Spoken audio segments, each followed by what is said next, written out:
하나님 말씀 보겠습니다. 하나님 말씀은 구약성경 사사기 4장입니다. 사사기 4장 11절에서부터 24절까지 보겠습니다.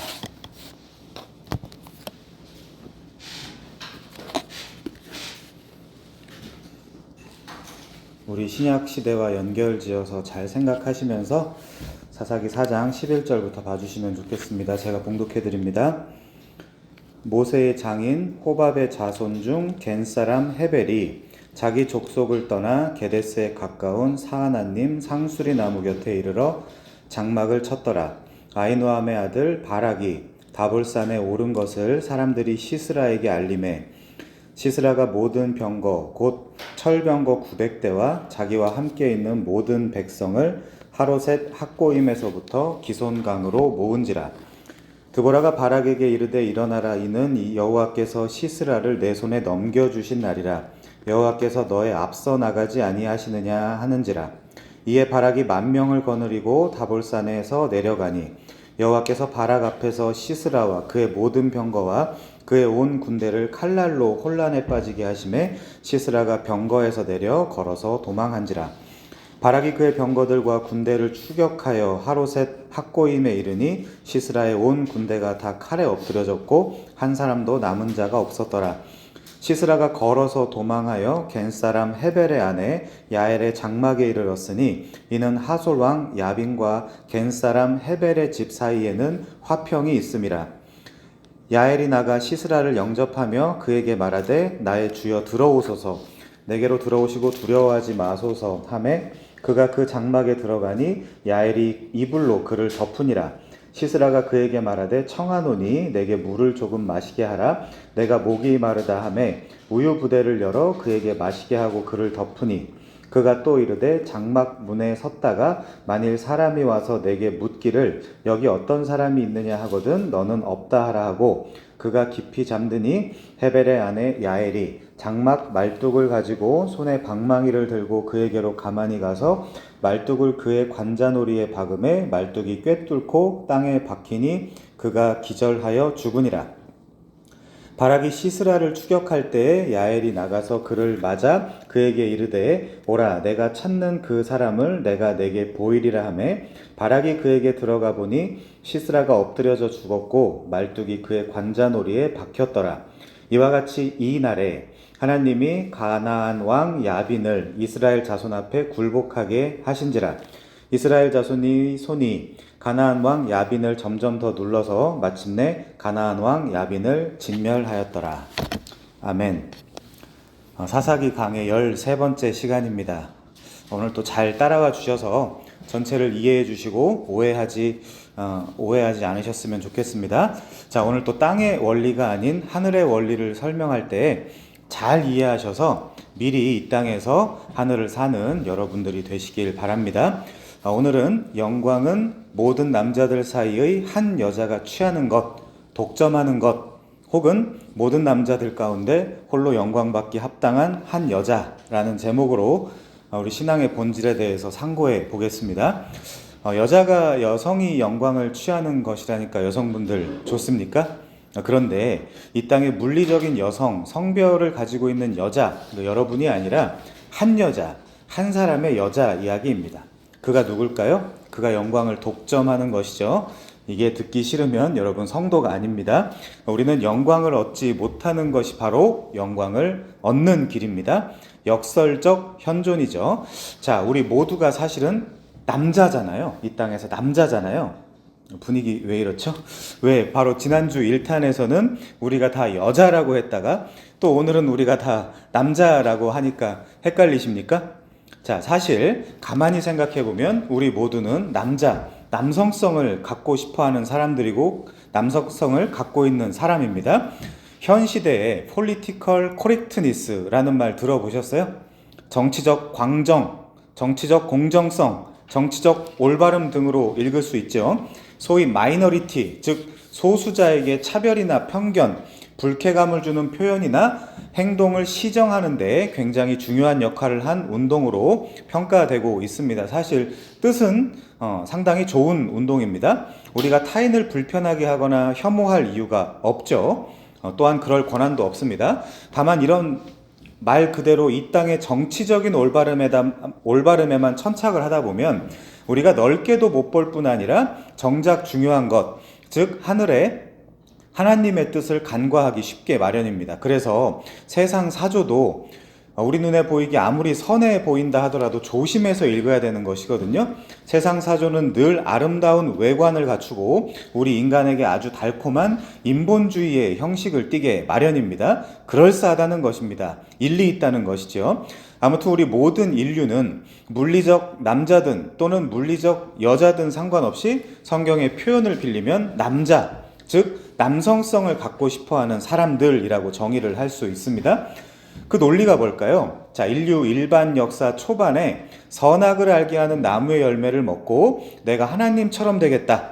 선악과, 즉 이 세상의 좋음, 옳음 혹은 나쁨, 그름을 나 스스로 결정하겠다라는 인류 시초 조상의 판단이야말로 온 우주의 유일한 남자이신 하나님이 되고자 하는 온 인류의 욕심과 욕망에서 비롯된 것이거든요. 그래서 우리가 다 남자라고 이제 이야기를 하는 겁니다. 자, 그래서 성경은 굳이 또 선악과를 여자가 먹었다라고 강조를 하고 있어요. 왜일까요? 남자처럼 되려고 그 욕망을 성경이 남성성이다라고 비유를 하는 것입니다. 그것을 타락했다라고 이야기를 하는 거거든요. 하나님이 이것은 선이고 또 이것은 악이야 라고 알려주시면, 정해주시면 우리 인간, 여자는 그것에 순종하면 그뿐이지 이제 내가 나 스스로 선악을 판단하며 살겠다라는 이 남성성이야말로 이 땅에서 반드시 죽고 심판받아야 할 습성이라고 성경은 소개하고 있습니다. 그게 넓적다리, 환도뼈 이제 그런 것이죠. 자, 그래서 제 말을 듣고 제가 감히 여성을 혐오한다는 둥 그럴 이유가 없습니다. 무슨 성인지 감수성에 맞지 않는 발언을 한다는 둥 그럴 이유가 없습니다. 그런 사람들이 있다면 아예 지금 제 말의 의도를 이해를 못하고 있는 것입니다. 성경에 의하면 우리 모두는 다 같은 여자거든요. 왜 이번에는 다 같은 여자라고 하니까 또 진짜 헷갈리십니까? 도대체 내가 여자라는 거야, 남자라는 거야? 이러고 있으면 오늘 메시지를 이해를 못합니다. 자, 하늘의 관점에서 살펴봐야 되는 거죠. 잘 들어보세요. 제가 누구보다 사회학, 여성학, 페미니즘, 성정치 이런 것들을 왜 그렇게 사람들이 싸우나 해서, 그리고 이제 앞뒤 맥락의 막시즘 그런 것들을 많이 읽은 사람이에요. 플라톤이 공산주의의 시작이라고 평가를 받거든요. 그래서 무슨 논리고 무슨 말을 할지, 사람들이 무슨 말을 할지 다 압니다. 요즘은 좌파들도 정통 좌파 사상을 읽지 않잖아요. 그저 유튜브 몇 개 보고 토론하자고 막 덤비는 그런 시대지 않습니까? 그런데 다시 말씀드리지만 우리에게 사회학, 그리고 물론 그런 것들도 중요하지만 그것보다 더 중요한 것은 사실 하늘학이잖아요. 하늘학. 하늘에 대해서 더 크게 관심을 가져야지 이 땅의 문제에 대해서 더 천착을 하는 것은 우리 그리스도인의 1차적 목표가 아니라는 말이죠. 그래서 교회를 이렇게 하나님이 이 땅에 허락하신 것이 아니라는 것입니다. 그래서 하늘에서 안 살겠다는 것과 다를 바가 없는 문제란 말이에요. 그래서 세상에서 제일 무서운 사람이 82년생 김지영, 그 책 한 권 읽은 사람이에요. 너무너무 무서워요. 어떤 사람들에겐 그 책이 성경이지 않습니까? 자, 아무튼 원래 그리스도의 신부, 즉 여자로 살아야 하는 우리 모두가 남자가 되었고 타락한 이후 그 남성성을 더 부각해서 이 땅에서 네피림, 니무롯, 용사, 큰 자, 강한 자가 되고 싶어 하는 것이 그 우리 기존의 기도 제목들이었잖아요. 모든 타락한 인류의 현 상태라 그랬잖아요. 그리고 그것이 다 스스로 남자로서 영광을 얻고자 하는 길이에요. 다 남자로서 내가 영광을 얻어야 되겠다라고 생각하는 길이라는 뜻입니다. 아무튼 그래서 온통 남자들로, 남자가 되고 싶어하는 인간들로, 여러분 지금 이거 비유입니다. 이 득실득실한 이 세상에 홀로 여성으로 오신 분이 있어요. 유일하게 하나님의 말씀에 순종하기 위해서 오신 분, 비유예요 여러분. 오직 그 목적으로 이 땅에 오신 분이 계시죠. 그분이 누굽니까? 바로 우리 주 예수 그리스도이십니다. 그래서 여성이 물론 척박하고 냉혹한 이 땅에서 겪는 숱한 고생과 차별과 혐오, 수치, 그런 것들을 얼마든지 이해하고 인정하면서도, 그리고 우리가 그것들을 바꾸기 위해서 노력을 해야 된다는 것을 알면서도 페미니즘 운동, 페미니즘 신학에는 나를 높여달라, 나를 가장 높은 곳에 있는 이와 비길이라, 그렇게 말하고 있는 운동이기 때문에 전부 다 동의를 해줄 수가 없는 거예요. 그리고 사실 남자들도 고생이 많아요. 아니, 전부 다 고생을 합니다. 그래서 제발 좀 그만 싸우면 좋겠어요. 그러니까 제발 좀 같은 인간들끼리 이 땅에서 남성과 여성이 서로를 이해하고 사랑하는 방향으로 가야 되는데, 온통 뱀의 혓바닥을 가진 갈라치기 전문 정치꾼들에게 놀아나는 이 현 시대의 무지한 인간들이 그저 안타까울 뿐입니다. 기독교인은 그러면 안 돼요. 그래서 막 미러링 이런 거 하잖아요. 일부러 막 너도 한번 고통을 당해봐라 막 이러면서. 그리고 우리 소위 성도들에게 더 중요한 것은 부활 후에 하늘에도 없는 이 섹스와 젠더가 왜 이 세상에 한시적으로나마 주어져 있는지에 대한 이해란 말이죠. 물론 잘 안 될 거예요. 이 세상에서는 불가능해 보일 수도 있습니다. 여자들이 여성 운동을 하는 것은 여성을 위해서라기보다 자신을 위해서이며, 남자들이 남성 운동을 하는 것은 남성을 위한다기보다 자신을 위하는 것이기 때문에 그래요. 인류가 타락하고 모두가 고아로 이 땅에 태어나 자신만을 위하며 살아야 하는 이 치열한 전쟁터에서 어떻게 타인을 먼저 위하고 타인을 사랑하며 살아갈 수 있는 사람, 그런 능력을 가진 사람이 어디 있겠습니까? 그래서 용어 잘 들어보세요. 용어도 정치적 올바름이에요. 정치적 올바름. 정치적인 올바름이라는 단어 자체가 진짜 올바름이 아니라는 뜻을 함의하고 있는 것입니다. 비난이 아니라 여러분, 이거는 당연한 현실이에요. 제가 사사기 강의하면서 계속 말씀드리죠. 정죄하는 것이 아니라 우리의 이 현실을 인정해야 된다라고, 그래서 당연하다라고 말하는 것입니다. 그래서 인간은 우주적 고아인데 타인을 신경 쓸 겨를이 어디 있겠어요. 그런데 성경이 말하는 진짜 올바름은 사랑이잖아요. 사랑은 허다한 죄를 덮고 또 율법의 완성을 말하는 것이지 않습니까? 하나님 사랑과 이웃 사랑이야말로 율법의 대강령이잖아요. 그렇기 때문에 그리스도인만이 그림자적이고 모형적이지만 이 땅에서 진짜 사랑에 대한 이해와 어느 정도의 이해와 순간순간의 경험을 해볼 수 있는 것입니다. 그 외에는 다 이상적인 드라마, 영화, 아니면 상상 속에서나 있을 사랑일 뿐이죠. 그 사랑을 경험해 보라고 교회보다도 여러분 우선 가정이 있는 것이라고 말씀을 드렸죠. 그래서 가정에 일이 생기면 제발 교회 나오지 말고 가정부터 좀 챙기시라는 말이에요. 제발. 단 바울에 의하면 믿는 가정입니다. 그래서 너 없으면 나 어떻게 살아? 로 대표되고 대변되는 이 세상의 모든 로맨스, 영화, 드라마, 노래, 가사, 이 관점으로 드라마 좀 한번 보세요. 못 본다니까요. 이제 다 자신을 위한 일인 것입니다. 결국 말 그대로 너 없으면 나 어떻게 살아잖아요. 모든 노래 가사가 여러분, 그것이 아름다운 노래라고 우리가 그것들을 보면서 눈물을 흘리고 찬양을 하고 칭송을 하는 것은 그런 세상의 프레임 안에 갇혀있기 때문이에요. 우리는 거기서도 인간의 죄송한 표현입니다, 역겨움을 느껴야 돼요. 역겨움을 느껴야 돼요. 그 사랑 안에서도. 사실 하나도 아름다운 가사가 아니라 타락한 죄성의 발현인데도 말이죠. 나의 행복을 위해 너가 좀 존재했으면 좋겠다, 이거잖아요. 그렇기 때문에 우리는 좀 더 자세히 하늘의 성별, 하늘의 관계, 하늘의 사랑을 좀 더 깊이 이해하고 경험해야 되는 거예요. 그렇지 않으면 절대로 끝나지 않을 문제입니다. 자, 우리는 지난 시간에 발악하는 믿음의 사람, 발악이라는 제목으로 말씀을 나눴어요. 내용을 한마디로 요약하면 어떤 내용이었습니까? 소모임 때 잘 나누셨나요?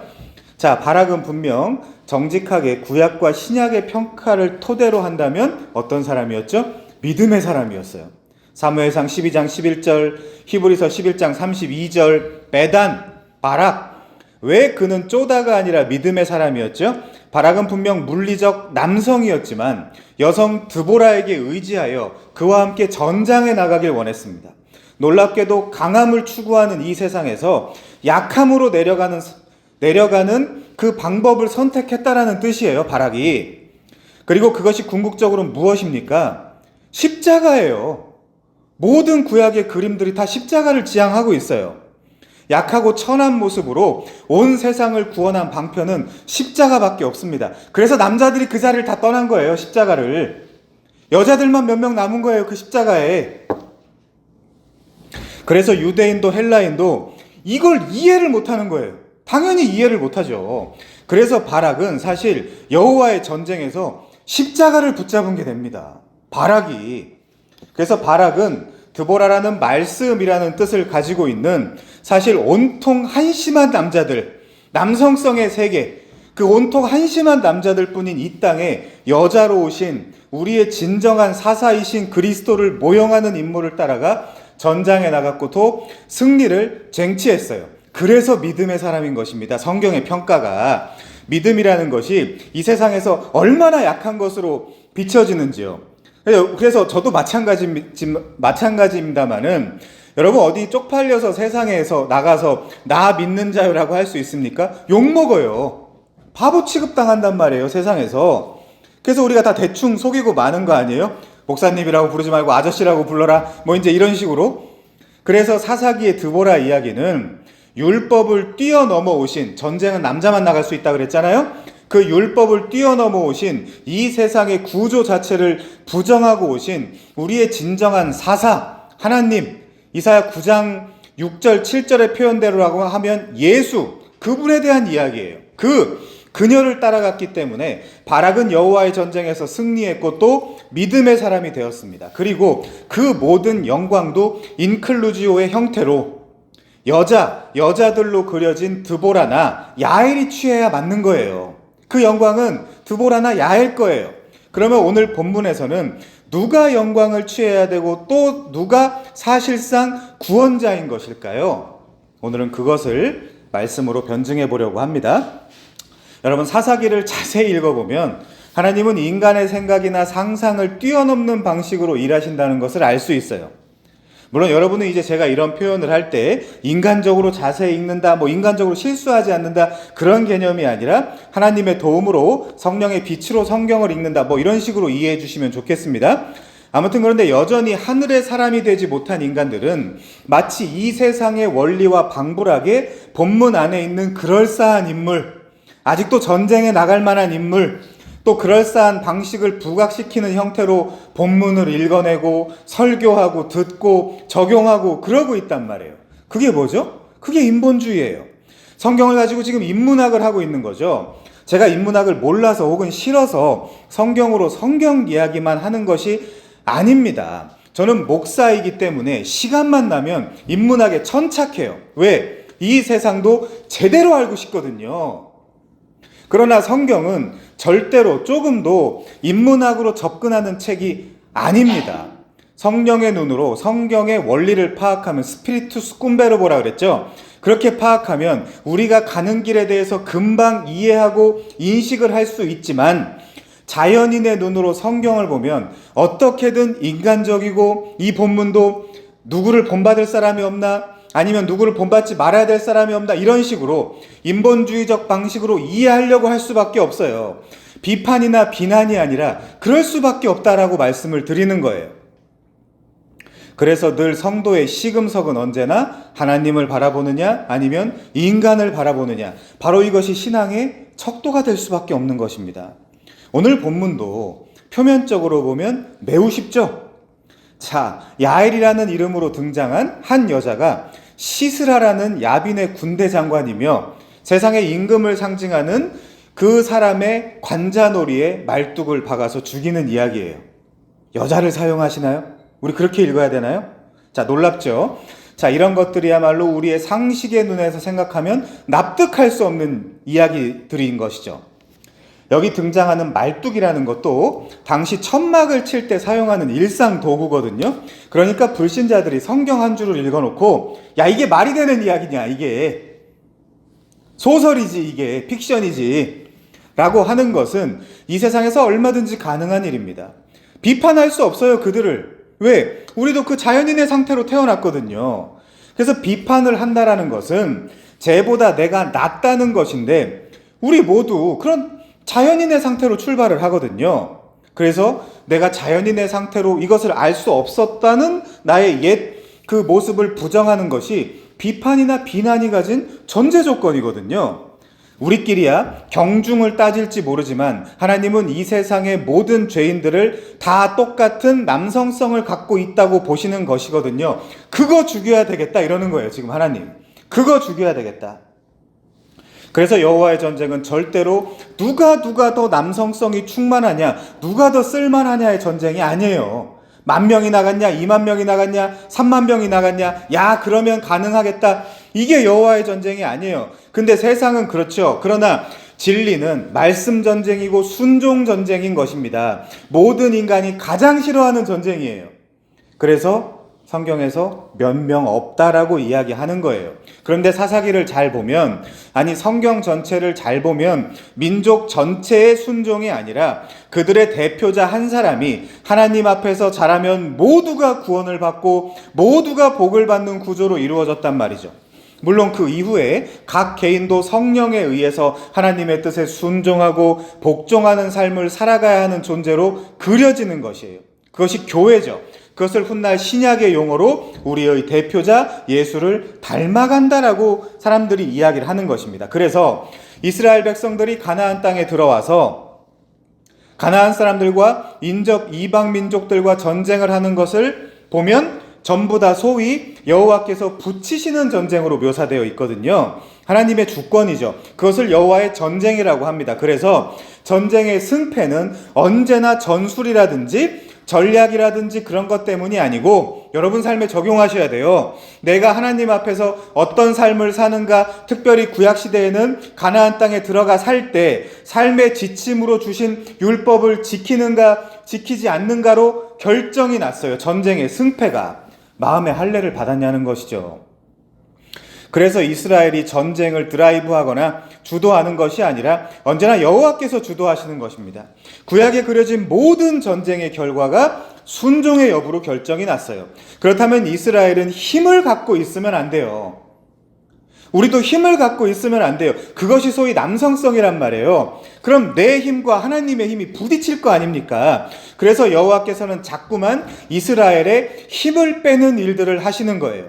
하다 안 되면 죽이는 일을 하시는 것입니다. 여러분이 아직도 내가 남보다 조금이라도 잘나서 구원받았다거나 나에게 아직도 구원이 조건이 있다라고 착각을 하고 있다면 갈 길이 멉니다. 멀리 안 나갈게요. 연병장 더 돌고 오세요. 기독교 구원론의 핵심은 unconditional election이에요. 나한테 조건이 없다. 나한테 조건이 없는 선택이다. 무조건적인 선택이다. 그래서 구원은 여러분이 하는 어떤 말로 판단하거나 평가되는 것이 아니라 여러분이 지금 있는 그 자리가 어디냐, 그것으로 평가된다는 것이에요.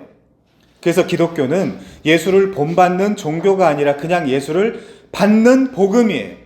본받는 게 아니라 받는 거예요. 그래서 모든 전쟁을 이스라엘이 하는 것이 아니고 여호와께서 하시는 것으로 묘사되어 있습니다. 자, 그런데 우리 인간들이 끊임없이 하나님께 기도를 올리는 내용이 뭐죠? 내게 힘을 주시면 하나님을 잘 섬기겠습니다. 내게 돈을 주시면 연보를 많이 하겠습니다. 내게 능력 주시면 그것을 하나님을 위해서만 쓰겠습니다. 라고 한단 말이죠. 아니, 가장 환경이 좋은 에덴 동산에서도 타락을 했습니다, 인간은.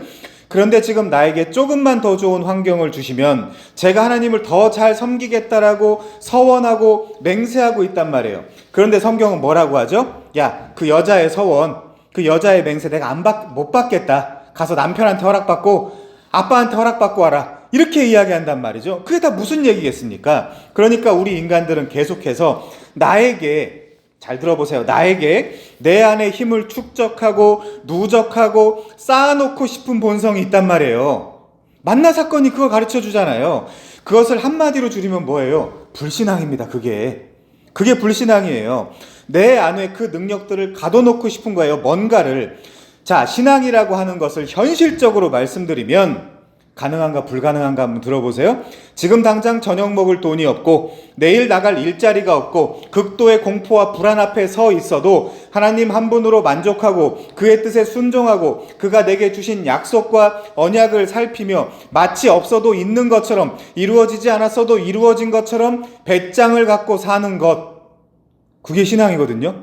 그럼 지금 우리가 신앙생활을 하고 있는 게 맞습니까? 이거 이해하는 게 신앙이 아니라니까요. 그거는 첫 단추예요. 출발. 우리는 끝까지 기존의 우리의 기도를 상고해 보세요. 나 잘 되게 해주세요. 내 새끼 잘 되게 해주세요. 내가 축적하고 누적할 힘을 하나님이 갖고 있지 말고 나한테 주세요. 이런 기도를 하고 있거든요. 이 모든 것들이 사실은 불신앙인데 이것을 아이러니하게도 교회에서 부추기고, 교회를 거의 무슨 어떤 자리는 기도가 많이 쌓여 있으니까 거기 가서 기도하라 그러잖아요. 마치 거기가 거룩한 장소인 것처럼 교회 나와서 이런 기도를 하면 더 잘 들어줄 것처럼 한편에서는 사기를 치고 또 한편에서는 사기를 당했단 말이죠. 똑같은 욕심을 가지고 수요와 공급을 채웠단 말입니다. 또 한편에서는 저런 모든 것을 그냥 가볍게 희롱하고 비꼬고 비판만 하고 앉아가지고 자기는 아무것도 안 하고 훈계질하는 것이 고작 좋은 신앙인인 양 떠벌리고 있었던 게 한국교회의 현실이에요.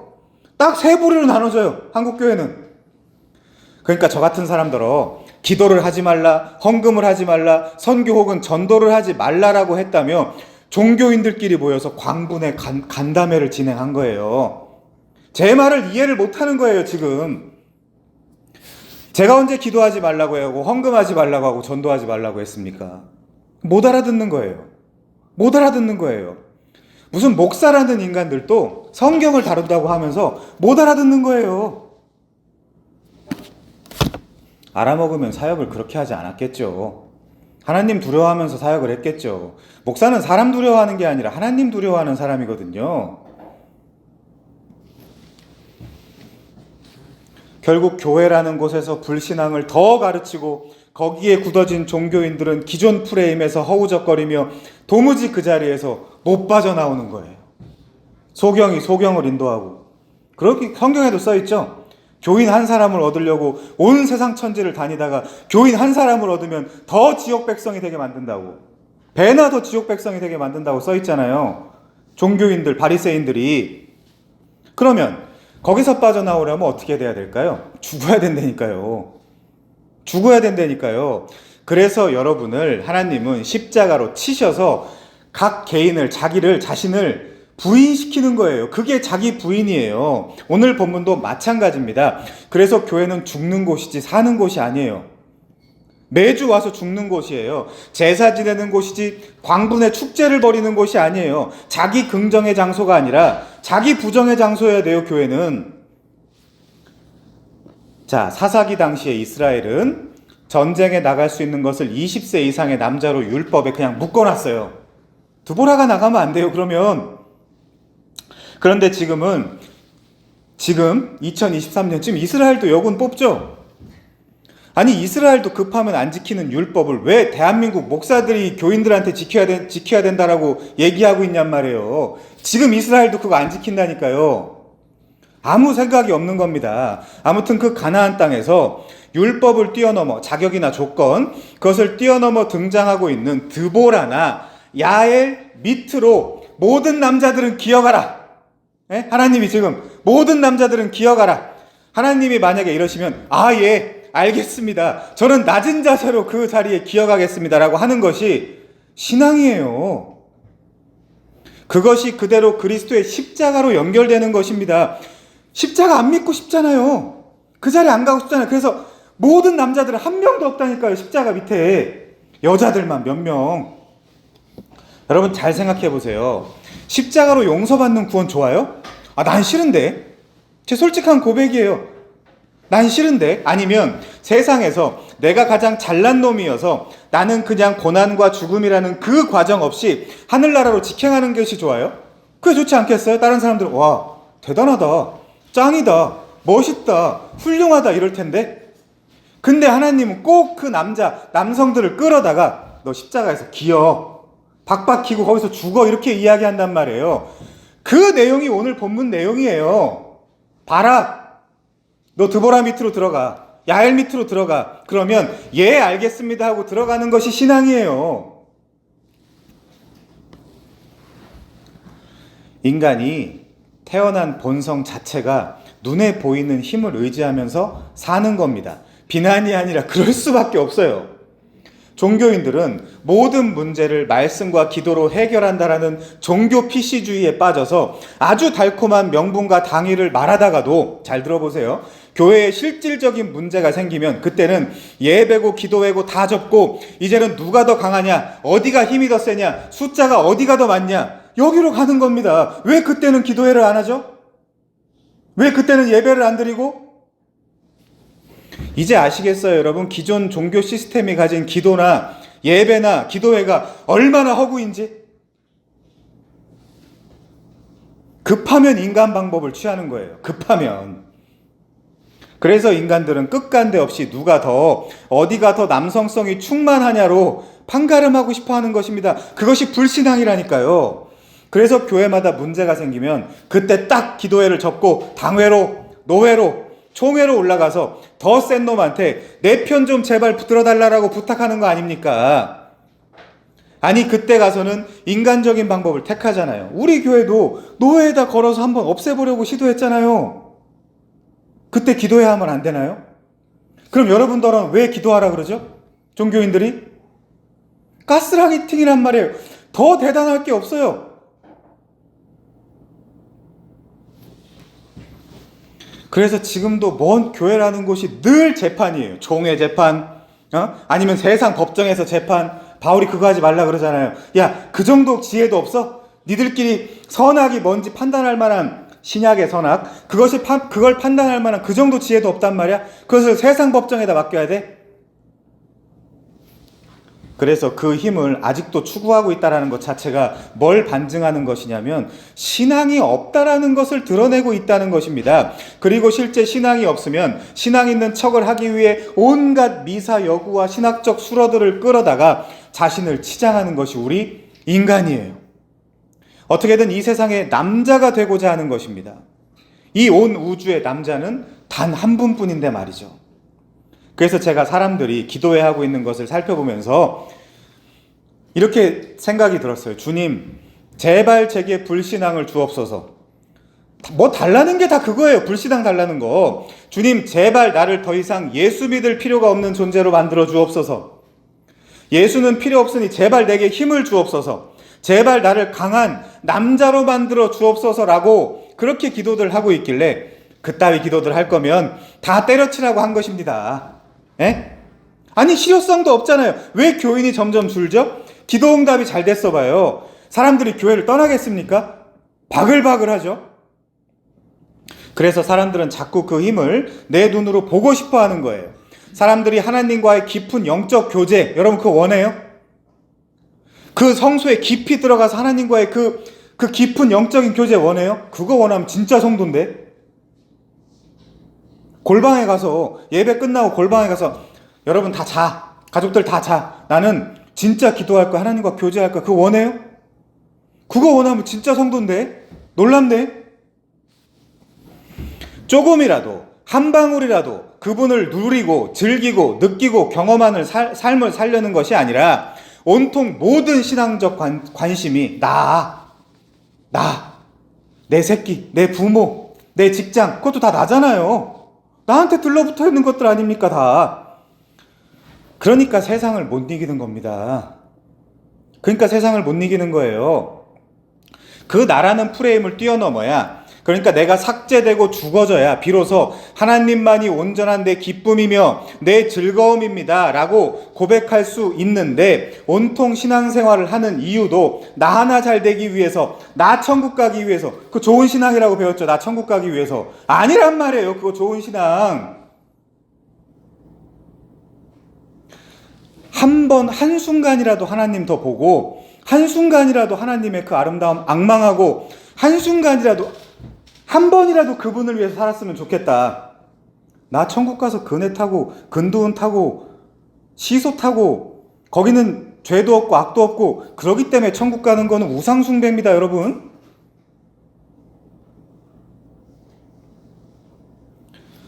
나 구원받기 위해서로 신앙이 정의되다 보니, 나를 위한 것으로 여기다 보니 더 이상 진도가 나가질 않는 것입니다. 협착증. 이게 웃긴 게 이제 어느 선 리밋 라인에 당도하면 더 이상 못 나간 나를 사람들 앞에라도 드높이려고 이제 종교적인 언어들로 자기를 변호하고 심지어 자기도 속이는 지경까지 도달한 거예요.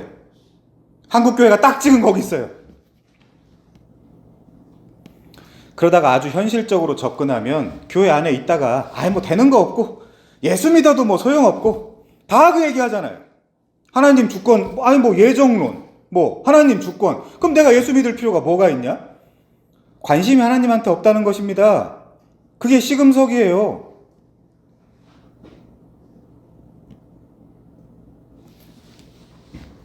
그러니까 그런 종교인들이 어차피 안 되네. 뭐 하나님이 마음대로 하겠네. 그리고 교회 밖을 나간다니까요.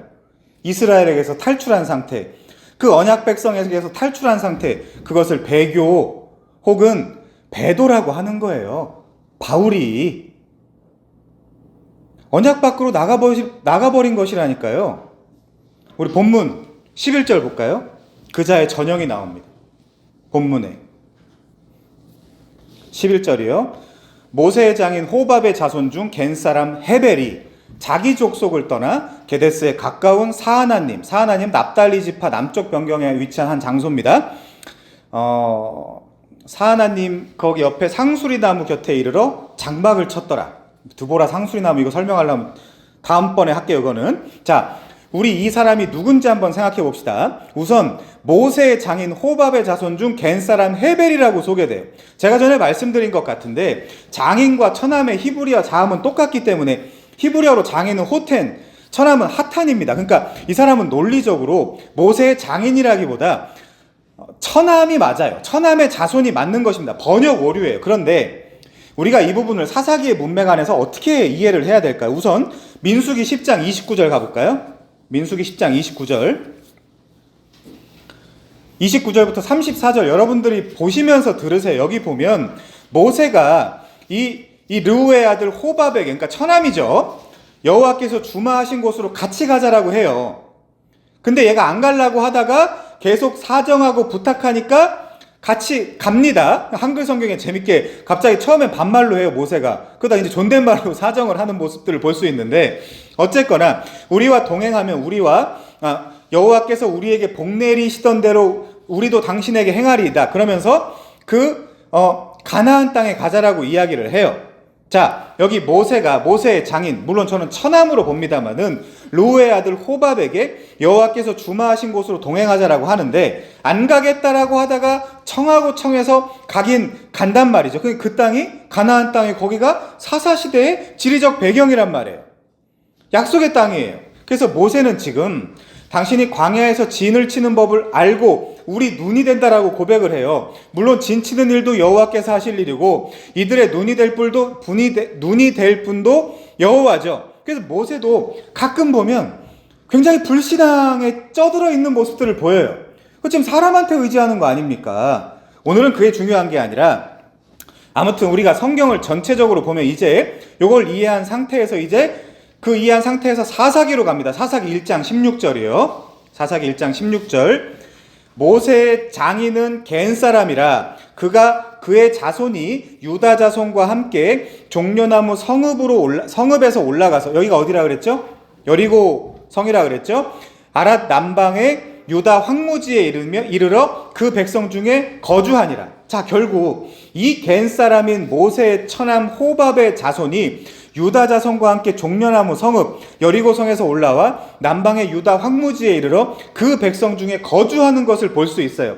그 말은 모세의 설득에 의해서 복 받으려고 이 약속의 땅 가나안에 당도했다라는 뜻이에요.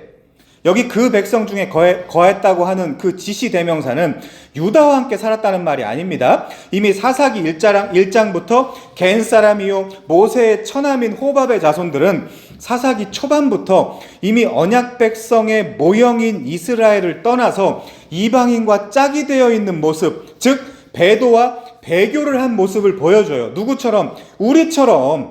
우리도 사실은 솔직히 정직하게 이야기하면 세상에다가 한 발, 교회에다가 한 발, 그렇게 살고 있지 않습니까? 비난이 아니에요. 그럴 수밖에 없다는 겁니다. 그러니까 우리식으로 말하면 이거예요. 우리는 전도를 할 때 한껏 꿀을 발라가지고 하나님은 당신을 사랑하시며 당신을 향한 놀라운 계획을 갖고 계십니다 라고 이야기하죠. 근데 솔직히 이야기하면 그럴 수도 있고 아닐 수도 있죠. 중요한 것은 이 세상에 존재하는 모든 죄인들은 하나님 앞에 순복해야 하며 죄의 용서를 받아야 돼요. 하나님 앞에서 죽어야 돼요. 안 그러면 곧장 지옥이에요. 그거 뭐 제일 필요가 없어요. 성경에 의하면. 그 전에는 무조건 사랑해주는 종교가 기독교가 아니란 말이에요. 말하자면 이렇죠. 이들한테 적용하면 젖과 꿀이 흐르는 땅이라는 표현을 들으면 인간들은 무조건 좋은 땅이겠구나, 내가 그 땅에 가면 편하고 좋겠구나라고 떠올릴 수밖에 없어요. 자연인이 어떻게 성경의 원리를 이해하겠습니까? 그러나 그 땅의 전제는, 약속의 땅의 전제는 약속을 지켜야 돼요. 약속을 안 지키면 어떻게 되죠? 바벨론의 포로로 끌려가는 거예요. 훗날 이 땅에서 살아남으려면, 이 땅에 돌아가는 원리, 즉 복을 받으려면 율법을 지켜야 하고, 그렇지 않고 율법을 지키지 않으면 저주를 받는 것이 젖과 꿀이 흐르는 약속의 땅의 본질이란 말이에요. 그런데 이 땅에서 이 겐 사람, 모세의 처남, 호밥의 자손들이 배도를 했다라는 것은 진즉 이 약속에 무지했을 뿐 아니라 그 약속대로 살지 않았다라는 것을 전제하는 거예요. 그래서 이들은 오늘 본문 4장 17절 한번 봐주시겠습니까? 거기도 뭐라고 나오죠? 시스라가 걸어서 도망하여, 시스라가 누군데요? 세상 임금이잖아요. 겐 사람 헤벨의 아내 야엘의 장막에 이르렀으니 하솔왕 야빈과 겐 사람 헤벨의 집 사이에는 화평이 있었다라고 증언하는 것입니다. 그러니까 한쪽 발은 하늘에, 한쪽 발은 땅에 기대고 사는 사람의 전형이 헤벨인 것이에요. 그러니까 이 사람이야말로 아주 정확히 반쪽짜리 언약 백성임을 보여주는 것이죠. 그래서 모세의 설득에 의해서 가나안 땅에 오긴 왔지만 여기서 배도한 거예요.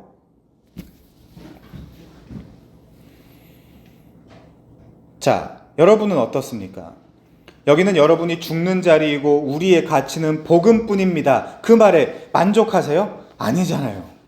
불가능하잖아요, 그게. 그래서 이 헤벨이야말로 우리의 또 다른 악한 이면을 보여주는, 땅에 걸치고 있는 악한 이면을 보여주고 있는, 세상에 한 발 소속되어 있는 배도자란 말이에요. 자, 이제 구체적으로 헤벨을 포커싱 해봅시다.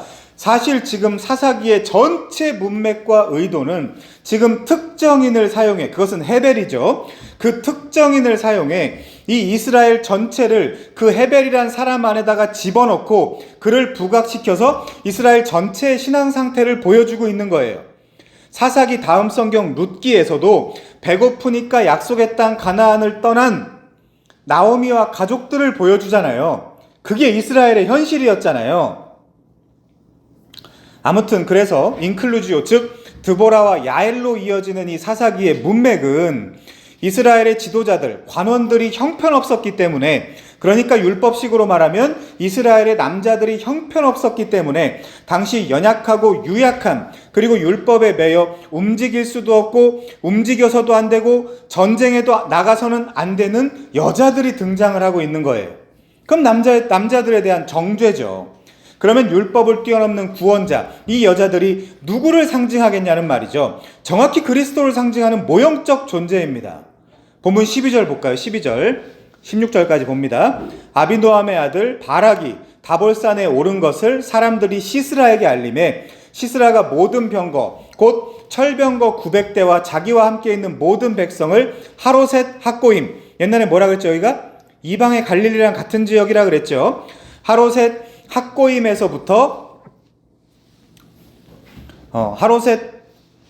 학고임에서부터 기손강으로 모은지라.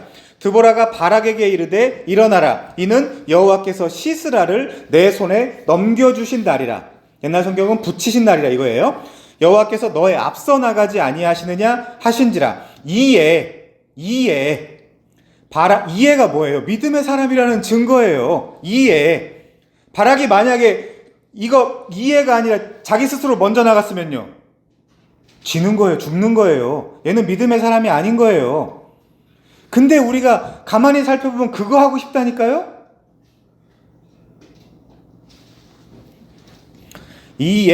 바락이 10,000명을 거느리고 다볼산에 내려가니, 자 15, 16절은 이따 보죠. 자, 바락하는 믿음의 사람 바락이 마마보이나 쪼다가 아니라 그랬습니다. 1편 다시 들어보세요. 드보라, 즉 말씀을 상징하고 사용하기에 따라 꿀이 되기도 하고 벌이 되기도 하는 이 드보라를 의지해 전장에 나가요. 8절, 당신이 나와 함께 가면 내가 가려니와 만일 당신이 나와 함께 가지 아니하면 나도 가지 아니하겠다라는 고백은 말씀을 앞세워 전장에 나가겠다라는 신앙 고백이며, 그래서 정확히 히브리서 11장 구약 믿음의 선진들의 명단에 이 바락이 올라간 것이에요. 거기에 드보라나 야엘 없어요. 제 논리라면 있어서도 안 돼요. 그들은. 아무튼 드보라는 6절에서 그래서 납달리 자손과 스불론 자손 10,000명을 거느리고 다볼산으로 가라고 했고, 12절에서 바락은 실제 바락은 다볼산에 당도했어요. 그래서 여호와의 전쟁은 하나님이 주도권을 가진 전쟁이라고 했고, 이 전쟁은 여호와의 뜻대로 이루어지는 전쟁이라고 했잖아요. 그러면 이 전쟁을 이기려면 하나님께 의존하고 순종하기만 하면 돼요. 사실 승패도 하나님의 백성인 이스라엘에게, 그러니까 우리에게 이 역사와 시간 속에서 가르칠 것들이 있어서 지게도 했다가 이기게도 했다가 하는 것이지 우리에게 달려있는 것이 아니에요. 아무튼 13절에 보면 전쟁이 하나님의 뜻대로 이루어지는 것을 볼 수 있어요. 시스라가 모든 병거 곧 철병거 900대와 자기와 함께 있는 모든 백성을 하루셋 학고임에서부터 기손강으로 모았어요. 우리 7절 볼까요? 내가 야빈의 군대 장관 시스라와 그의 병거들과 그의 무리를 기손강으로 이끌어 내게 이르게 하고 그를 내 손에 넘겨주리라. 여기 서브젝트 주어 내가가 누구예요? 여호와예요. 그러면 여호와가 지금 군대 장관 시스라와 그의 병거들을 어디로 이끈다고요? 기손강으로. 자, 야곱은 자신이 생각하기를 잘 들어보세요. 여러분의 입장도 또 마찬가지란 말이에요. 아내와 자식들을 덜 중요한 순서부터 형 에서에게 보냈죠. 그것은 분명 야곱 자신의 전략이었어요. 그러나 야곱이 전략을 쓴 후 자신은 야복 나루에 남았는데 거기서 씨름을 했는데, 이 문법이 어떻게 되어 있다고 그랬죠? 수동타로 되어 있다고 그랬잖아요. 그렇다라는 것은 야곱이 선택과 판단과 결정 이면에 하나님의 계획이 있다는 거였잖아요. 자, 그대로 여러분의 인생과 시스라에게도 한번 적용해 봅시다. 지금 이 시스라는 분명 아비노함의 아들 바락이 다볼산에 올랐다라는 소리를 사람들로부터 들었어요. 그렇죠? 그것이 12절이에요. 그리고 자신이 자신의 전략을 사용해 철병거 900대와 자신과 함께 있는 모든 백성을 하루셋 학고임에서부터 기손강으로 모았단 말이에요. 그런데 7절에서는 분명 이미 하나님이 보낼 거야, 기손강으로 내가 이끌어낼 거야 라고 했어요. 그럼 뭐가 먼저예요? 하나님이 먼저죠. 그러면 시스라의 모든 전략과 전술은 물론 자기 입장에서는 내가 최대한의 지혜와 지식을 꺼내놓은 전략이라고 생각을 하겠지만, 이 모든 것이 누구에게로부터 나온 거예요? 하나님의 거예요. 그래서 하나님 편에 붙어 있으라는 겁니다, 성경이. 그래서 7절을 가만히 보면 내게 그들을 이끌어 이르게 하고 내 손에 넘겨주리라라고 해요. 철저한 하나님의 주권이에요. 성경의 모든 전쟁은 여호와께 달려있는 거예요. 그게 시스라든 바로든 헤롯이든 다 자기들이 결정한다고 생각할 것입니다. 그러나 그렇지 않아요. 전쟁은 여호와께 속한 거예요. 십자가 전쟁도 마찬가지죠. 사도행전 4장 가볼까요? 27절. 사도행전 4장 27절. 이게 말이나 되는 얘기인가 한번 들어보세요. 과연 헤롯과 본디오 빌라도는 이방인과 이스라엘 백성과 합세하여 하나님께서 기름 부으신 거룩한 종 예수를 거슬러 하나님의 권능과 뜻대로 이루려고 예정하신 그것을 행하려고 이성에 모였나이다? 뭐가 먼저라는 거예요? 이사야 52, 53장을 보면 하나님의 결정이에요. 십자가는 미리. 얘네들은 사용됐을 뿐이에요.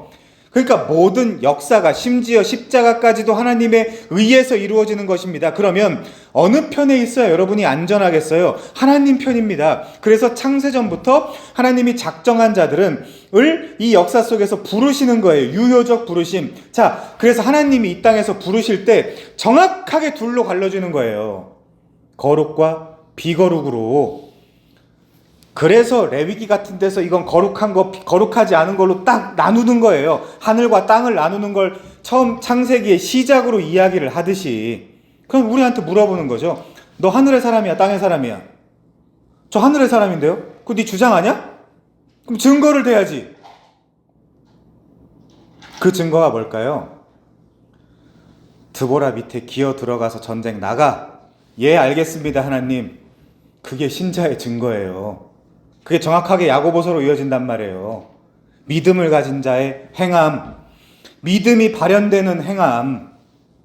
그래서 아브라함과 라합을 이야기하는 거예요. 그 많은 사람들 중에 착하고 멋있는 사람들 뽑지 않고 거짓말이나 하고 아내나 팔아먹고, 근데 걔네들은 믿음 가지고 결국 승리했잖아요. 자, 그래서 정확하게 둘로 갈라지는데 여자와 여자의 후손편, 그리고 뱀과 뱀의 후손편. 그래서 여러분 다음 장 사사기 5장에 가면 이 전투를 이스라엘의 어머니 누구예요? 드보라. 그리고 시스라의 어머니, 그녀도 5장에 가면 지켜봅니다, 이 전투를. 그 내 아들이 어디 갔지? 내 아들이 어디 갔지? 막 이러고 있는 모습을 보여준단 말이에요, 5장에서. 자, 이 7절의 구조는 정확히 창세기 3장 15절과 같죠? 내가 너로 여자 원수가 되게 하고 내 후손도 여자의 후손과 원수가 되게 하리니 여자의 후손은 네 머리를 상하게 할 것이요 너는 그의 발꿈치를 상하게 할 것이니라. 누구의 결정이에요? 여호와 하나님의 결정이라니까요. 복음이 프로토 가스펠, 마더 복음, 마더 가스펠부터 여호와의 결정이에요. 처음부터. 그걸 이 역사 속에서 풀어내는 거예요. 여러분, 십자가가 갈보리산에 세워졌다고 생각해봐요. 밝은 빛이 그 십자가를 비칠 때 그 십자가의 그림자가 이 세상을 덮치지 않겠어요? 그 얘기하는 거예요, 지금. 창세전에 세워진 그 십자가에 빛을 비추었더니 역사를 다 뒤덮고 남더라. 그럼 신자들아, 어느 편에 서겠느냐? 저는 여자의 편에 설래요. 근데 그 여자가 어떻게 그려져요? 창세기부터 계속해서 지는 자, 약한 자, 차자, 여자, 장애인, 숨어있던 놈. 그러니까 세상 사람들이 그 옆에 설 수 있겠어요? 못 서죠.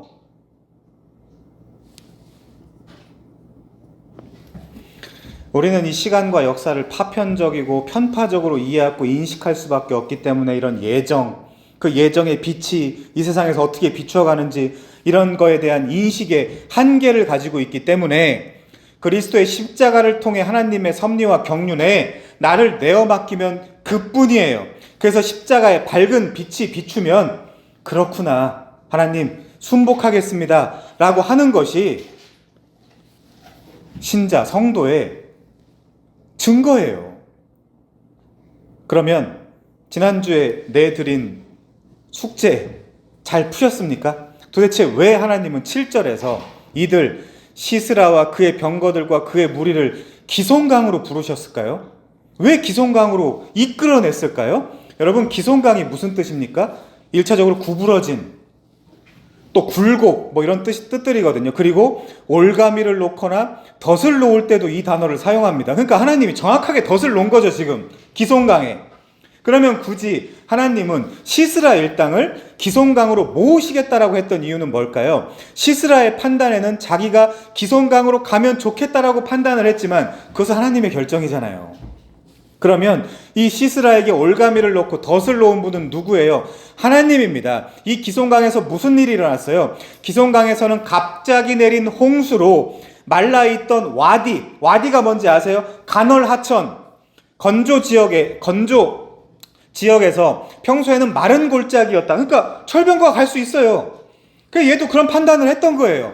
평소에는 마른 골짜기였다가 큰 비가 내리면 홍수가 되어 물이 흐르는 강. 이스라엘은 대부분 그런 사막지대로 이루어져 있거든요.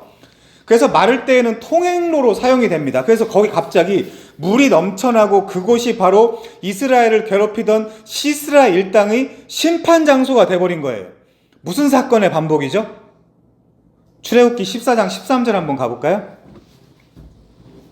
출애굽기 14장 13절 모세가 백성에게 이르니 너희는 두려워하지 말고 가만히 서서 여호와께서 오늘 너희를 위하여 행하시는 구원을 보라. 쭉 한번 읽어보세요. 이 얘기랑 똑같이 겹치는 내용이에요. 기손강 이야기랑. 자, 24절부터 볼까요? 나머지는 여러분 한번 읽어보시고요. 새벽에 여호와께서 불과 구름 기둥 가운데서 애굽 군대를 보시고 애굽 군대를 어지럽게 하시며 지러졌을 거란 말이에요. 그 땅이. 그럼 철병거가 얼마나 혼란을 겪었겠어요. 그들의 병거 바퀴를 벗겨서 달리기가 어렵게 하시니 이 전략을 하나님이 또 쓴 거예요. 지금 기송강에서 애굽 사람들이 이르되 이스라엘 앞에서 우리가 도망하자 여호와가 그들을 위하여 싸워 애굽 사람을 치는도다. 여호와께서 모세에게 이르시되 네 손을 바다 위로 내밀어 물이 애굽 사람들과 그들의 병거들과 마병들 위에 다시 흐르게 하라 하시니 모세가 곧 손을 바다 위로 내밀매 새벽이 되어 바다의 힘이 회복된지라. 애굽 사람들이 물을 거슬러 도망하나 여호와께서 애굽 사람들을 바다 가운데 엎으시니 물이 다시 흘러 병거들과 기병들을 덮되 그들의 뒤를 따라 바다에 들어간 바로의 군대를 다 덮으니 하나도 남지 아니하였더라. 자, 그럼 오늘 본문에서 이 모세의 역할을 하는 사람은 누굴까요? 드보라죠. 그 드보라 밑으로 들어가. 그 드보라한테 순종해. 바락, 예, 알겠습니다. 믿음의 사람, 히브리서 11장 바락. 여러분, 이겁니다. 이 사건의 반복인 거예요. 저는 자꾸 출애굽기에 나타난 히브리인들의 출애굽 사건이 우리 모두의 구원 사건의 가장 중요한 지표가 된다라고 말씀을 드렸잖아요. 성경신학 우리 공부할 때부터 성경 기자들은 계속해서 이 출애굽의 구원 모티프로 자신들의 신학을 개진한 거예요. 사사기도 마찬가지입니다. 그래서 이 기송강 사건은 출애굽 구원 사건, 그 중에서도 홍해 사건을 재현하는 하나님의 역사예요. 구원을 설명하는 것이죠. 그래서 31절에서는 이스라엘이 여호와께서 애굽에서 행하신 그 큰 능력, 디나미스를 보았으므로 백성이 여호와를 경외하며 여호와와 그의 종 모세를 믿었더라라고 해요. 그래서 신약의 디나미스, 예수 그리스도의 권능, 이런 것들이 나오는 거예요. 그러니까 여기서도 예수 그리스도의 권능이죠. 이따가 권능을 또 설명하고 마치겠지만 오늘 본문도 마찬가지입니다. 그래서 여러분 사사기 5장 21절 봐주시겠습니까? 거기 뭐라고 써있죠? 기손강은 그 무리를 표류시켰대요. 표류할 줄 알았으면 거기 안 갔겠죠. 시스라가 그래도 명색이 군대 장관인데 기손강은 그 무리를 표류시켰으니 이 기손강은 옛강이라 내 영혼아 내가 힘있는 자를 밟았도다. 즉 기손강에서 하나님의 능력으로 인해 갑자기 불어난 물에 표류된 것입니다. 그때 드보라를 사용했겠죠. 하나님이 사사기 안에서부터 생각하라고 했는데 맞춘 분이 있는지 모르겠어요. 그렇게 하나하나씩 풀어가는 겁니다. 여러분 지금 맞고 틀린 게 중요한 게 아니에요. 이런 식으로 여러분께서 스스로 성경으로 풀어가는 시도가 중요한 것이죠. 자, 그래서 우리 시편 83편 9절 가봅니다. 시편 83편 9절이요. 주는 미디안에게 행하신 것 같이 기손 시내에서 시편의 기손 시내가 또 나와요. 시스라와 야빈에게 행하신 것 같이 그들에게도 행하소서. 자, 기자 아삽입니다. 아삽이 지금 하나님께 간구하고 있죠. 그럼 여기 나오는 9절에 나오는 그들이 누굴까요? 6절부터 보면 에돔의 장막, 에서저 야곱을 괴롭힌 에돔의 장막, 이스마엘인, 모압과 여러분 다 아시죠? 하갈인, 애굽이겠죠. 그발, 암몬, 아말렉, 블레셋, 두롯 사람, 아수르, 그들도 그들과 연합하여 롯 자손은 누구예요? 모압과 암몬이겠죠. 그들의 도움이 되었나이다. 그러니까 성경에 하나님 백성을 대적하는, 즉 하나님을 대적하는 온갖 족속들이 다 나오죠, 지금. 그런데 지금 기자는 그 하나님을 대적하는 자들에게 특별히 기손 시내에서 시스라와 야빈에게 행한 것 같이 해달라는 청원을 기자 아삽이 올리고 있는 거예요. 그러면 이게 얼마나 중요한 사건이었겠어요. 이렇게 이스라엘의 훗날 후예인 아삽이 이 일을 들어서 기도하고 간구할 만큼 이 기손 시내에서의 하나님의 역사가 대단했던 거예요. 이 구원 역사가. 우리가 분명히 알아야 할 것은 이것입니다. 주는 기손 시내에서 시스라와 야빈에게 행한 것 같이 그들에게도 행하소서. 그러니까 본문을 또 잘못 읽으면 또 믿음의 사람 바락이 아니면 하나님은 여자도 쓰시기 때문에 드보라가 이런 식으로 사람을 높일 위험이 있다는 것입니다. 그것이 아니라 주는 그들에게도 그렇게 동일하게 행하소서. 이게 기도예요. 근데 그게 어디 있다? 그들이 내 안에 있다. 그 전쟁터는 어디다? 나다. 야곱은 쟤네들 죽여줄 줄 알았는데 마하나임이 나를 치더라. 나를 죽이더라. 우리가 사람이 하는 것이 아니라 오직 하나님의 주권으로 이 역사를 운행하시고 특별히 내 안에서 가나안 7귀신과 영적인 전쟁을 할 때 하나님이 그 전쟁을 주도하시고 이끌어 가신다라는 믿음을 갖는 것이 성도의 본문이며 바로 바락이 지금 그 일을 했다라고 하는 거예요. 이해하십니까? 드보라, 말씀, 당신이 가지 않으면 나는 결단코 전장으로 나가지 않겠다. 이것이야말로 쪼다가 아니라 마마보이가 아니라 믿음의 선진 대열에 끼기에 합당한 자의 신앙 고백이었던 것입니다. 그렇다면 우리가 본문을 전지적 작가 시점으로 다시 재구성할 때, 그리고 비유컨대 바락은 지금 스스로 나는 남성이 아니라 여성입니다 라고 고백하는 것과 같아요. 바락의 관점에서 보면 나는 이 싸움 할 줄 모릅니다. 나는 여성입니다. 그러니까 당신 드보라가 나가서 주도적으로 싸우세요. 동행해 주세요 라고 말하고 있는 것과 같아요. 그러니까 내가 여자고 드보라 당신이 남자입니다 라고 말하는 것과 같아요. 실제 성별이 그렇다는 것이 아니라 비유가 그렇다는 거예요. 그래서 드보라는 사실상 오히려 남자가 되고 바락은 드보라에게 귀속되는 거예요. 지난주 고린도전서 11장 한 거 잘 생각해 볼까요? 자, 하나님 성부가 남자죠. 그럼 그 성부의 뜻에 순종하기 위해서 이 땅에 오신 그리스도는 누구예요? 여자죠. 여자의 역할이죠. 그러면 여자의 역할이지만 그 밑에 우리 입장에서 이분은 또 누구예요? 남자죠. 그럼 우리는 누구예요? 여자죠. 이걸 이해해야 되는데 그것이 성경의 원리예요. 그래서 지금 신약을 살고 있는 우리에게 적용해 보면 이 세상에서 마귀의 세력과 싸울 때 우리는 이 바락처럼 하나님, 예수님, 나는 내 힘으로 못 싸웁니다. 늘 져요. 주께서 도와주셔서 이 세상을 승리할 수 있도록 해주시고 나는 드보라이신 주님 그 손만 꼭 붙잡고 전장에 나갈 수 있도록 해주시고 순종하는 자로, 작은 자로, 낮은 자로 서게 해주옵소서라고 말해야 된다는 거예요. 그게 신자라는 거예요. 그리고 지금 사사기에서 이야기하는 것도 바로 그것입니다. 온니엘, 에훗, 삼갈, 드보라, 다음 시간 기드온, 그 누구도 전쟁과 승리에 합당한 인물이 아니라면 그들을 통해 구원받는 우리는 도대체 누굴까요? 그래서 낮은 자, 천한 자, 작은 자로 서야 된다는 것입니다. 그게 기독교예요. 물론 여러분의 힘으로 그 자리에 못 내려가죠. 그럼 어떻게 해야 될까요? 죽는 거예요. 그래서 최고의 자기 부정, 자기 부인의 자리는 그래서 어디예요? 십자가예요.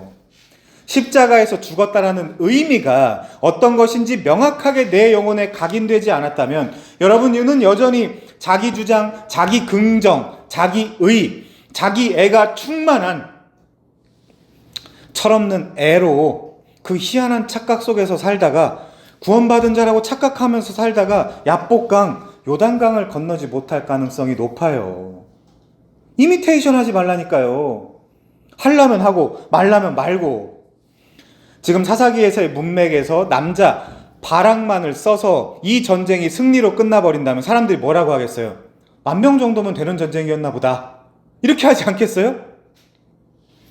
사사기적 관점에서 보면 여자를 써서 이겨야 얘기가 달라지는 것입니다. 왜? 그때 지도자들 관원은 다 남자들이었기 때문에 가나안 땅에 당연히 있어야 할 남자 관원이 남자 지도자가 전무하다라고 되어 있잖아요. 그래서 5장 7절, 사사기 5장 7절, 나 드보라가 일어나 이스라엘이 어머니가 되기까지 관원들 없더라, 지도자들 없더라, 남자들 없더라, 쓸만한 인간들 없더라 라고 한 것입니다. 그래서 이 언약 백성인 이스라엘에게 쓸만한 지도자가 1도 없었다라는 정죄요 고발인 거예요.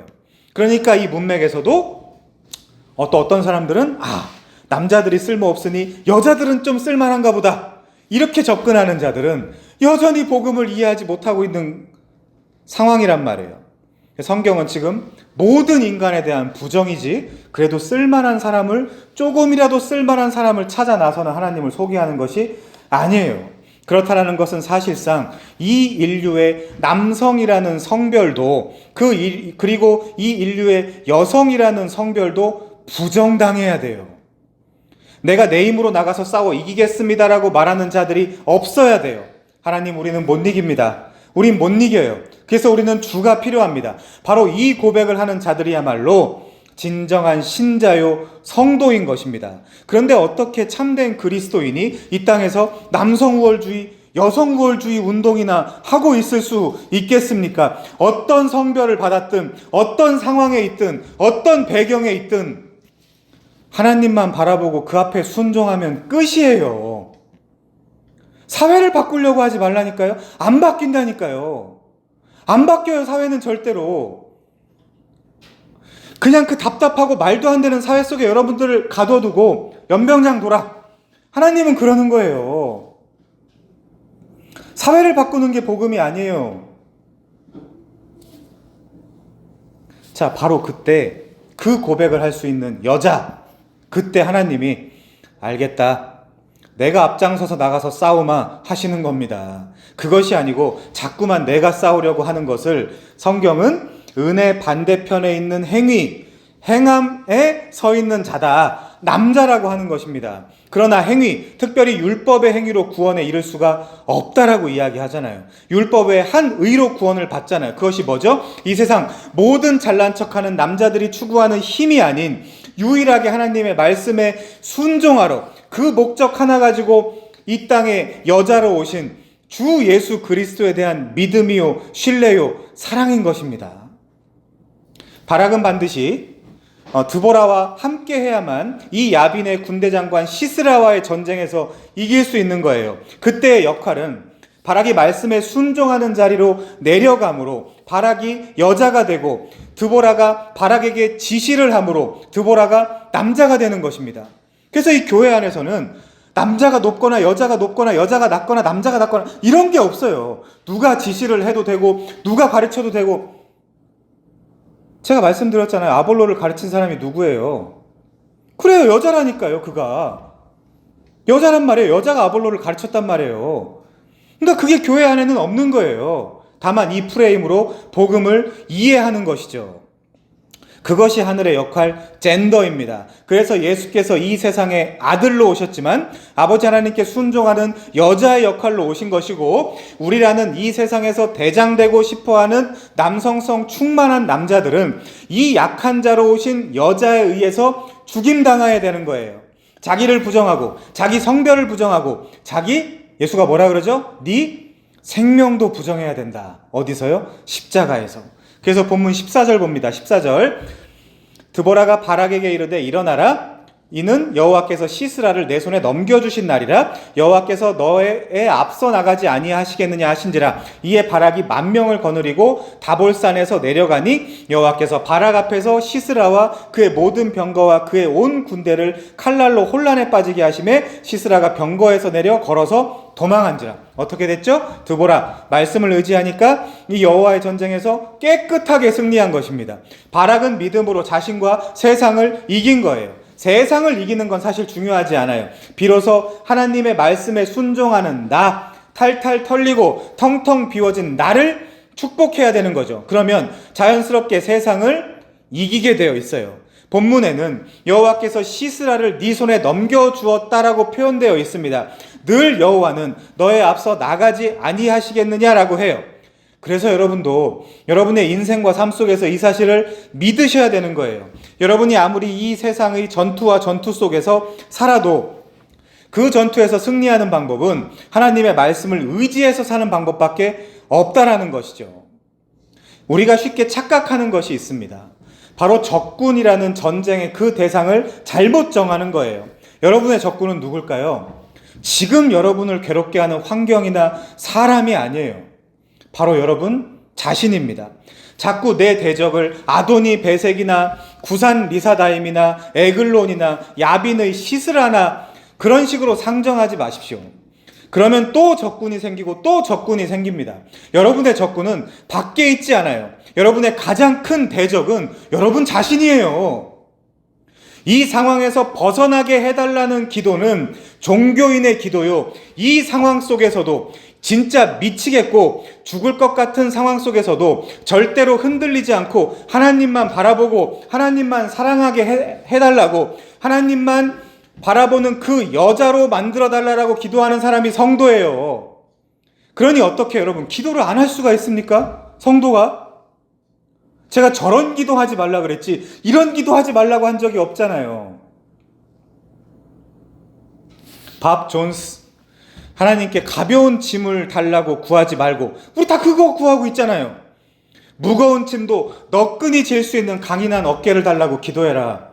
그러면 대적이 없죠, 이 세상 속에서. 그러면 히브리서에 여러분의 이름도 기록이 되는 거예요. 얘들은 세상이 이기지 못하더라. 누구처럼요? 바락처럼.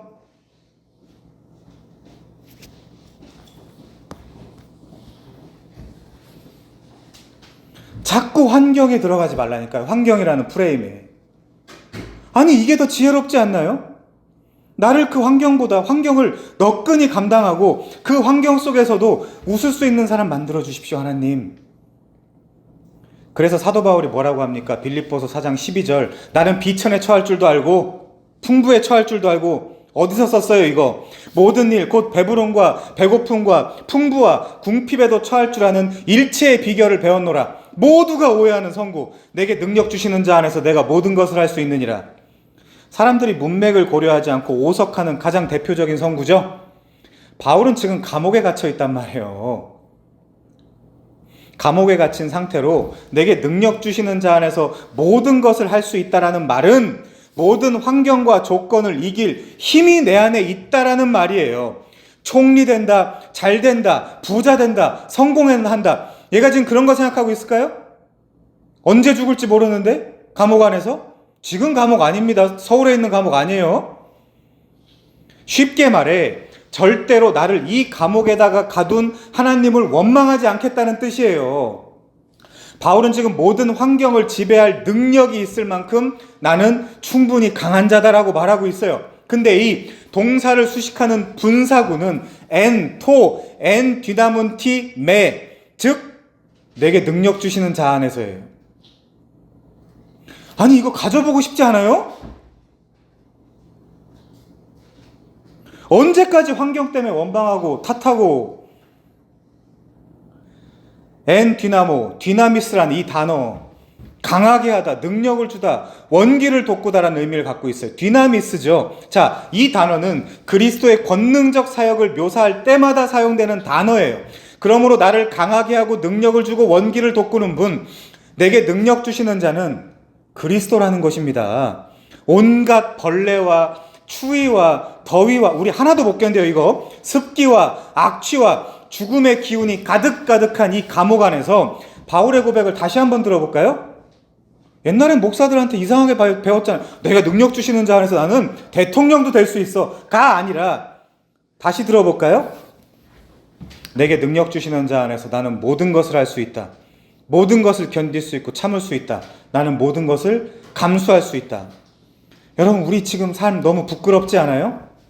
지금 우리 상태를 둘러보십시오. 우리가 과연 엔토, 엔, 디남, 나의 생명이요 나의 활력이며 나의 능력 자체이신 그분 안에서 살아가고 있습니까? 그분 안에서 모든 것을 감내하고 감수할 수 있나요?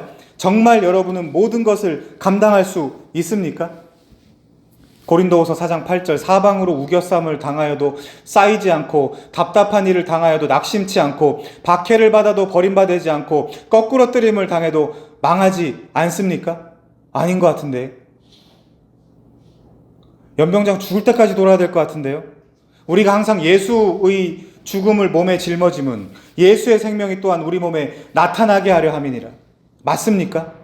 맞다면 영광은 그분만이 홀로 받으셔야 되는 것입니다. 그래서 이 신앙의 길에서 내가 아무리 잘한 것 같고 기특해도 전쟁의 모든 영광은 이 땅에 여자로 오신 그리스도께서 받으셔야 되는 거예요. 본문 9절에 그렇게 되어 있잖아요. 자, 이제 본문 17절부터 21절까지 봅니다. 시스라가 걸어가서 도망하여 겐 사람 헤벨의 아내 야엘의 장막에 이르렀으니 이는 하솔 왕 야빈과 겐 사람 헤벨의 집 사이에는 화평이 있음이라. 야엘이 나가 시스라를 영접하며 그에게 말하되 나의 주여 들어오소서, 내게로 들어오시고 두려워하지 마소서 하매 그가 그 장막에 들어가니 야엘이 이불로 그를 덮은지라. 시스라가 그에게 말하되 청하노니 내게 물을 조금 마시게 하라. 내가 목이 마르다 하매 우유 부대를 열어 그에게 마시게 하고 그를 덮으니 그가 또 이르되 장막 문에 섰다가 만일 사람이 와서 내게 묻기를 여기 어떤 사람이 있느냐 하거든 너는 없다 하고 그가 깊이 잠드니 헤벨의 아내 야엘이 장막 말뚝을 가지고 손에 방망이를 가지고 그에게 들어 가만히 가서 말뚝을 그의 관자놀이에 박음에 말뚝이 꿰뚫고 땅에 박히니 그가 기절하여 죽으니라. 자, 바락이 나가서 전쟁을 치른 것처럼 되어 있지만 그 가나안 지역의 왕인 야빈의 군대 장관 시스라는 여자인 야엘이 죽입니다. 결국 여자 야엘이 전쟁을 마치는 것으로 묘사되어 있어요. 바락은 실컷 싸움을 하긴 했지만 실제 시스라를 죽여 전쟁을 종결한 것은 여자 야엘이에요.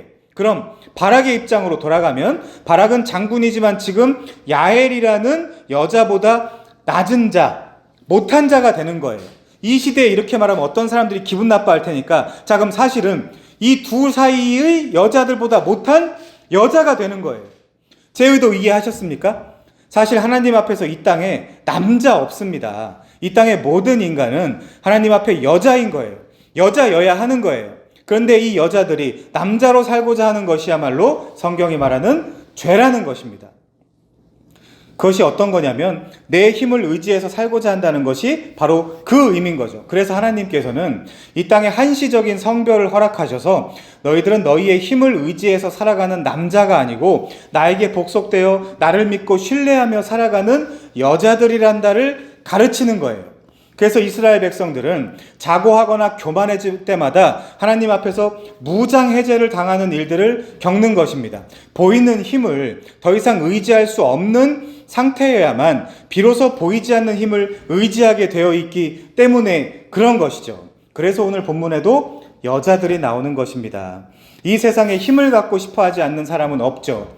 모두가 남자, 하나님처럼 되고 싶어 하죠. 합당한 힘이 있다면 아마 하나님도 죽였을 것입니다. 왜? 나를 괴롭게 하니까. 그러니 누가 하나님을 진정으로 사랑할 수 있겠습니까? 아이러니하게도 죽은 자만이 하나님을 사랑할 수 있는 것입니다. 내가 부정되고 내가 삭제되는 자들이 비로소 하나님을 사랑할 수 있는 것이죠.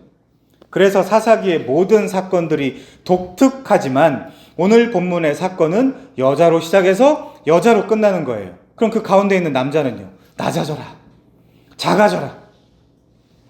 그거를 우리가 이해해야 된다라는 말이죠. 그래서 남자 흉내 내려는 바라가 이 두 여자 중 네가 이 두 여자들 중에 나을 것이 전혀 없느니라. 그것을 가르쳐주고 있는 거예요. 그래서 이 두 사람은 그리스도를 모형하고 있습니다.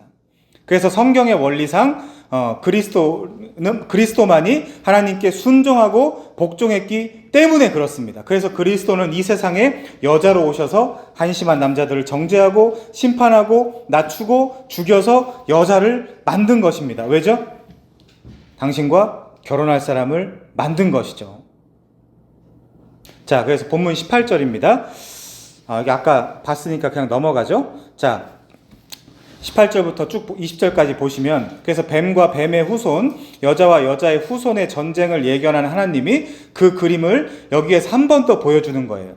사사기에는 정치적인 우두머리인 에글론을 죽이는 에훗, 장막 말뚝으로 시스라의 머리를 깨는 야엘, 예바, 살문나, 오렙과 스앱 이 네 명의 머리를 파괴하는 기드온, 아비멜렉의 머리를 박살내는 한 여인, 블레셋의 5 방백, 머리를 파괴하는 삼손 등 유난히 머리를 깨는 모티프들이 많이 등장해요. 전부 다 뱀과 뱀의 후손 그리고 여자와 여자의 후손 사이의 전쟁이 아주 치열하게 반복해서 이루어지고 있다는 것을 보여주는 성경이 사사기입니다.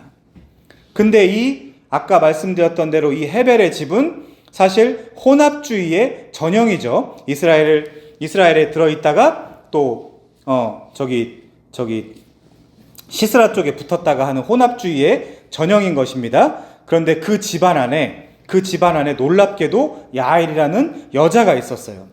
그렇기 때문에 이 야엘도 마치 이스라엘이 여리고를 점탕할 때 그 정탐꾼들을 숨겨서 살렸던 라합처럼 저쪽 집안은 배신하고 또 이쪽 집안으로 복속되는 것이죠. 그래서 라합도 여리고의 입장에서 보면 나라를 팔아먹은 배신자잖아요. 지금 시스라는 살겠다고 남자입니다. 얘가 자신의 왕인 야빈과 화평에 있는 헤벨의 집에 들어갔어요. 그러면 그 헤벨의 부인인 야엘도 사실은 그 집안과 화평이 있는 야빈, 시스라와 같은 편이어야 되는 거잖아요. 그런데 지금 이 야엘은 완전히 다른 편에 서 있는 것으로 묘사되어 있습니다. 그러면 하나님께서 이 사건을 통해서 우리에게 알려주시고자 하는 것은, 하나님께서 남편이라는 이 작자는 자기 좋을 대로 배신을 밥 먹듯이 하며 자기 살 궁리를 하고 지내는데, 이 여자 야엘은 결국 하나님의 뜻대로 헤벨의 집에 들어온 세상 임금의 머리를 박살내더라라는 것입니다. 막강한 군대, 철병거 900대, 온 가나안 지역 전부를 다 좌지우지하는 야빈과 시스라에게 빠른 계산으로 화친과 화평을 맺은, 그리고 그렇게 할 수밖에 없는 헤벨, 남자와 대조로 이 야엘은 그의 머리를 깨는 것으로 전쟁을 종결지었던 것입니다. 그래서 21절에 보면 그가 깊이 잠드니 헤벨의 아내 야엘이 장막 말뚝을 가지고 손에 방망이를 들고, 상상하니까 무섭죠. 가만히 가서 말뚝을 그의 관자놀이에 박음에 말뚝이 꿰뚫고 땅에 박히니 그가 기절하여 죽으니라. 여자지만 뭐 했다는 거예요? 사실은 남자 역할을 했다는 거예요. 누구처럼요? 그리스도처럼.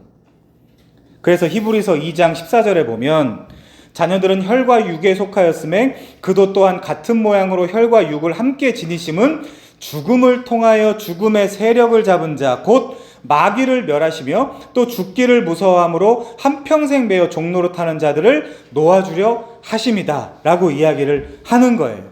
그러니까 이 야엘은 정확하게 그리스도의 모형인 것입니다. 그렇습니다. 우리 주 예수 그리스도께서는 마치 아버지께 순종하고 복종하기 위해 이 땅에 오셨고, 성경은 그 역할을 여자의 모습이다라고 증언하는 것입니다. 지난주 에베소서 5장 기억나시죠? 아들로 남자로 오셨지만 그분은 하나님께 신실하시고 충성하셨어요. 피스티스.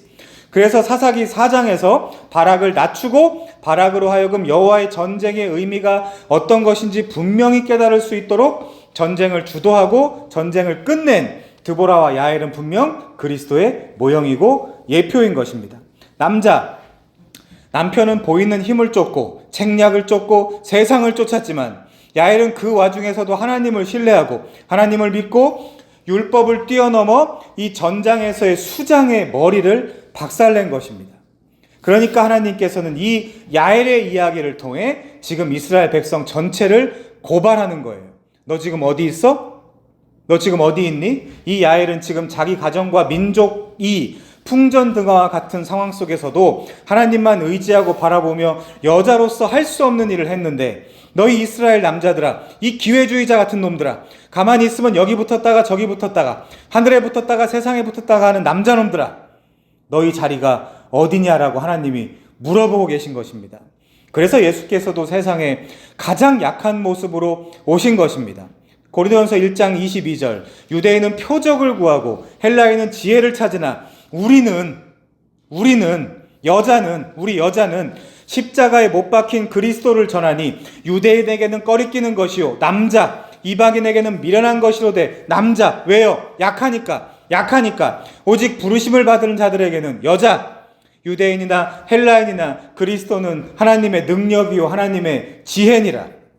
하나님의 어리석음이 사람보다 지혜롭고 하나님의 약하심이 사람보다 강하니라. 그러면서 어떻게 이어져요? 27절, 하나님께서 세상에 미련한 것들을 택했다. 이렇게 연결되는 거예요. 그럼 우리는 어디 자리에 서야 돼요? 우리는 두 여자 사이에 있는, 지금 여자의 역할을 또 하고 있는 바락의 자리로 가야죠. 낮아지고 더 낮아지고 하다가 안 되면 죽고. 그게 기독교입니다, 여러분. 나한테 채우는 게 아니에요. 비우는 거예요. 그리스도를 채울 수 있도록. 근데 왜 다들 이렇게 교회에서 센 척하고 있는 척하고 가진 척하고 아는 척하고 척척 박사 노릇들을 하고 있는 것일까요? 이 시대의 교회가 하나님과 교회 앞에서 온통 다 남자 되게 해주십시오. 나의 남성성을 더 부각시켜 주십시오. 나를 드러낼 수 있는 기회를 주십시오. 내가 살아있다라는 것을 느끼게 해주십시오. 나를 쓸만한 인간으로 세상에 보여줄 수 있도록 만들어 주십시오. 이러고 있으니 우리가 얼마나 잘못 가고 있냔 말이에요. 멀리 안 나갈게요. 연병장 더 돌고 오세요.